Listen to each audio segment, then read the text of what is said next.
ప్రతి ప్రభుత్వ నిర్మాణ పనిలో ఎంబుక్ అత్యంత కీలకం. ఒక కాంట్రాక్టర్కి వర్క్ ఆర్డర్ ఇచ్చిన తర్వాత వారు చేసే పనులను దశల వారీగా కొలిచి వాటి వివరాలు ఎంబుక్లో నమోదు చేయాలి. రహదారి పొడవు ఎంత వేస్తారు, బిల్డింగ్ ఫౌండేషన్ ఎంత లోతుగా తవ్వాలి, సిమెంట్ ఎంత వాడారు వంటి అంశాలు అందులో ఉంటాయి. ఈ వివరాలే బిల్లుల తయారీకి ఆధారంగా అవుతాయి. అంటే ఎంబుక్లోని వివరాలు సక్రమంగా ఉన్నప్పుడే కాంట్రాక్టర్ తను చేసిన పనికి డబ్బు పొందుతాడు. అందుకే ఇంజనీరింగ్ విభాగంలో చాలా కీలకమైన పత్రం. గిరిజన సంక్షేమ శాఖలో ఈఎన్సీగా పనిచేసిన సబ్బవరపు శ్రీనివాసరావు ఈ ఎంబుక్నే లక్ష్యంగా చేసుకున్నారు. తాను అడిగిన లంచం ఇవ్వనని కాంట్రాక్టర్ పనుల రికార్డులను ఉద్దేశపూర్వకంగా మార్చాడు. ఆయన తన దగ్గరికి పిలిపించుకున్న ఈఈలు, డిఈలు, ఏఈలతో కలిసి ఎంబుక్లో నమోదు చేసిన కొలతలు, వివరాలను కుదించి రాసేవాడు.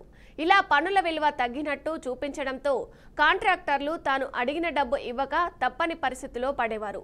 ఒక కాంట్రాక్టర్ విషయంలో కూడా ఇలాగే చేసి చివరికి అతనితో 5 కోట్ల రూపాయలు లంచం డిమాండ్ చేశాడు.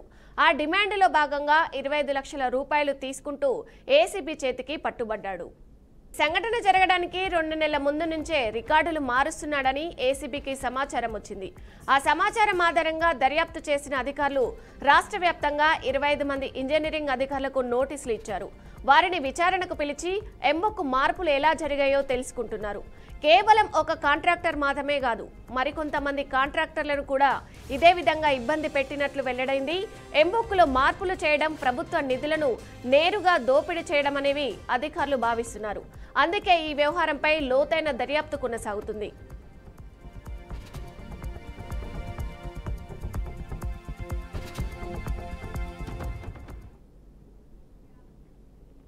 ఇక ఇదే అంశానికి సంబంధించి పూర్తి సమాచారం మా ప్రతినిధి నాగకిషోర్ లైవ్ లో అందిస్తారు. నాగకిషోర్, చెప్పండి. ఎంబుక్ అనేది అత్యంత కీలకం.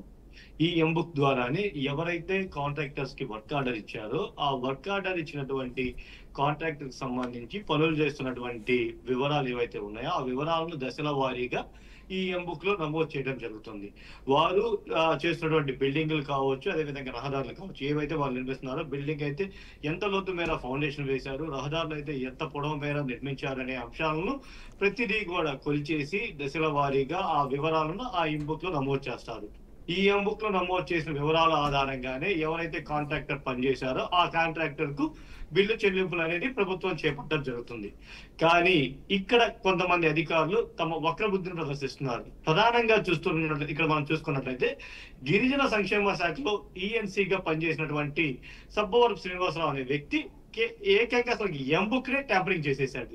ఈ ఎంబుక్ లో ఏదైతే వర్కర్స్ కాంట్రాక్టర్స్ ఎవరైతే ఉన్నారో ఆ కాంట్రాక్టర్స్ చేసినటువంటి పనులను ఇక్కడ కుదించి రాసేసి వాళ్ళనే బెదిరించి బ్లాక్ మెయిల్ చేసేసి లంచాలు అడగడం కూడా మొదలు పెట్టేశాడు. ఇక్కడ డీడీలు, ఈఈలు, ఏఈ స్థాయి అధికారులను ఆయన వద్దకు పిలిపించుకొని ఎవరైతే కాంట్రాక్టర్స్ ఉన్నారో ఆ కాంట్రాక్టర్స్ చేసినటువంటి వర్క్ వివరాలను తెప్పించుకునేవాడు. ప్రధానంగా ఎవరైతే మేజర్ వర్క్ చేశారో ఆ వర్కర్స్ కి సంబంధించి ఈయన వాళ్ళతోటి మాటలు జరపడం జరిగేది. మాట్లాడుతున్న సందర్భంలో ఆయన ఈ బిల్లులు చెల్లించాలి అంటే మీరు నాకు కొంతమేర ముట్ట చెప్పాలని చెప్పి డైరెక్ట్ గా అడిగేవాడు. అలా ముట్ట చెప్పని ఎవరైతే కాంట్రాక్టర్లు ఉన్నారో వాళ్ళకి సంబంధించినటువంటి వివరాలను తెప్పించుకొని వీళ్ళని పిలిపించేసి ఏదైతే ఎంబుక్ లో ఇక్కడ బిల్లులు ఇవ్వడానికి గవర్నమెంట్ వాడే ఎంబుక్ ఏదైతే ఉందో ఆ ఎంబుక్ లో ఆ కాంట్రాక్ట్ చేసినటువంటి పనులను కుదించి రాసేవాడు. వాళ్ళు 1 కోటి రూపాయల మేర పనులు చేసినట్లయితే వీళ్ళు 25 లక్షలకే పనులు చేశారని చెప్పి వాళ్ళని ఇబ్బందులు పెట్టడానికి అని చెప్పి ఆ ఎంబుక్ ని ట్యాంపరింగ్ చేసేవాడు. సో ఈ నేపథ్యంలోనే ఒక కాంట్రాక్టర్ 5 కోట్ల మేర పనులు చేసేసి దానికి 5 కోట్లకి పైన పనులు చేసినటువంటి ఎవరైతే కాంట్రాక్ట్ ఉన్నాడో ఆ కాంట్రాక్టర్ కి సంబంధించి బిల్లులు అడగడానికి అని చెప్పి ఈఎన్సీ కాడికి వెళ్తే ఆయన పనులు చేసిన దానికి భారీ ఎత్తున 5 కోట్ల మేర ఆయన లంచం అడగడం జరిగింది. సో ఈ నేపథ్యంలోనే ఆయన 25 లక్షలు మొదటి విడతగా ఇస్తానని చెప్పడం జరిగింది. మొదటి విడతగా 10 లక్షలు ఇస్తున్న సమయంలో ఏసీబీ ట్రాప్ చేసేసి అతన్ని పట్టుకోవడం జరిగింది. సో ఈ నేపథ్యంలోనే మొత్తం అంతా కూడా దీనికి సంబంధించి వివరాలను ఏసీబీ దర్యాప్తు లోతుగా వెళ్లి చేస్తున్న నేపథ్యంలో విస్తరపోయే విషయాలు వచ్చినాయి. ఈ ఒక్క కాంట్రాక్టర్నే కాదు, చాలా మంది కాంట్రాక్టులు బెదిరించేసి ఈ ఎంబుక్ ని ట్యాంపరింగ్ చేశారని చెప్పి ఏసీబీ అధికారులు గుర్తించారు.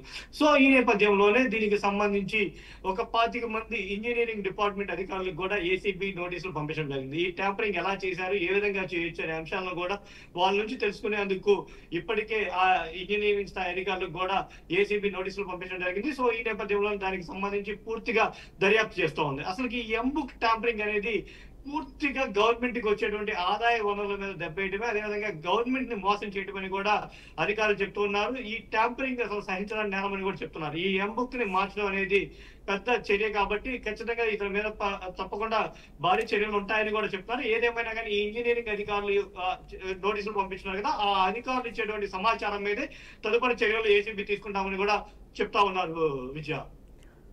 అయితే చూసుకున్నట్టయితే దాదాపు 25 మంది కాంట్రాక్టర్ల వరకు కూడా మోసపోయినట్టు తెలుస్తుంది. కఠినంగా వీళ్ళపై ఎలాంటి చర్యలు తీసుకునే అవకాశం ఉంది? ఇవి మళ్ళీ పునరావృతం కాకుండా అధికారులు ఎలాంటి చర్యలు తీసుకుంటే బాగుంటుందంటారు అసలు? విజయ, ఇప్పటికే ఏసీబీ అధికారులు రాష్ట్ర వ్యాప్తంగా కూడా దాడులు చేస్తా ఉన్నారు. ఎవరైతే అవినీతి అధికారులు ఉన్నారో ఆ అధికారుల గుండెల్లో ఖచ్చితంగా వాళ్ళు ఒక బాంబును అయితే పేలుస్తారు. అరెస్ట్ చేశాక వాళ్ళకి సంబంధించినటువంటి వాళ్ళకి ఇచ్చేటువంటి ఇంక్రిమెంట్స్ కావచ్చు, వాటిలో కూడా కోత వేస్తా ఉన్నారు. మొన్న చూసుకున్నట్లయితే ఒక మెడికల్ డిపార్ట్మెంట్ లో మొత్తం అతను రిటైర్మెంట్ స్థాయికి వచ్చాక ఏసీబీకి దొరకడంతో మంత్రి స్వయంగా వచ్చేసి మొత్తం అతనికి వచ్చేటువంటి బెనిఫిట్స్ ను కూడా ఆపేశాడు. సో ఈ నేపథ్యంలోనే ఇట్లా 25 మంది కాంట్రాక్ట్ కావచ్చు, 10 మంది, అసలు ఎవరైనా సరే వాళ్ళకి గవర్నమెంట్ అనేది జీతం ఇస్తుంది. జీతం ఇస్తున్న టైంలో జీతంతో కాకుండా ఇలా పట్టి పెంచడం అనేది, అవినీతి అనేది క్షమించడం నేరం అని చెప్పి ప్రభుత్వాలు చెప్తా ఉన్నాయి. దీనికి సంబంధించి ఎవరు కూడా అవినీతి చేయొద్దు, ప్రజలకు సక్రమంగా పనులు చేయండి అని చెప్తున్నప్పటికీ కూడా కొంతమంది అధికారులు మార్చుకోవట్లేదు విజయ. సో ఈ నేపథ్యంలోనే కఠిన చర్యలు బట్టి ఏసీబీ తీసుకుంటామని చెప్తా ఉంది విజయ.